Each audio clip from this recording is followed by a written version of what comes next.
So mental stop loss is also known as a technical stop loss, and it's usually based on the underlying price, right? You can use the contract price and say, okay, if my contract price gets to this certain premium, then I'm going to cut. But for to be successful, right, or the right way you should do it is based on the underlying price.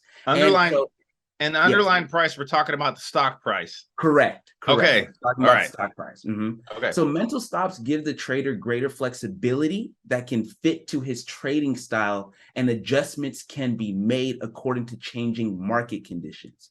So you talked about how, like, if you're using a mental stop loss and it hits your mental stop loss, some traders are going to say, like, oh, you know what? I still think that it can reverse. Let me actually hold on it to a little bit more. Yeah, that's a disadvantage. That's a disadvantage for mental stop losses, right? However, due to changing market conditions, you may see that a play that you're in, it's going down, is going to your mental stop loss, but it may not actually be quote unquote reversing. Right? It could just be a TTO right back to the upside. And so you'll look at it and say, you know what?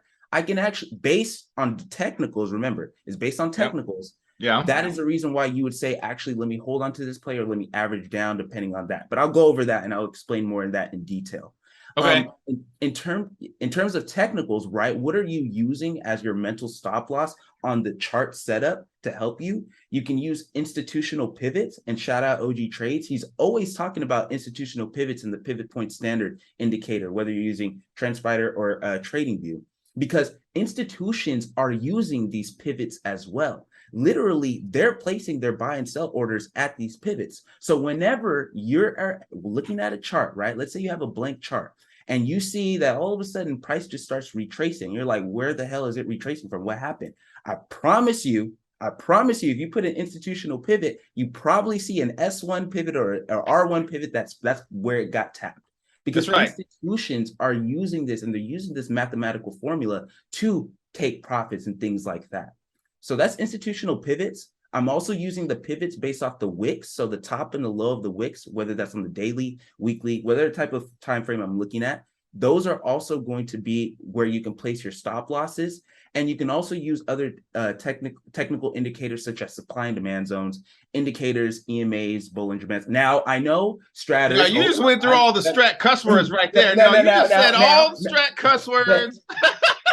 But I will show you why. I will show you. I know, like, as soon as I say EMAs, Strat like, no, like a fire. But I promise you, in terms of like letting the chart stop you out and like being able to stay in and play in terms of a TTO, more times than not, you will see price TTO off of an EMA or something like that. And it actually helps you stay in the play.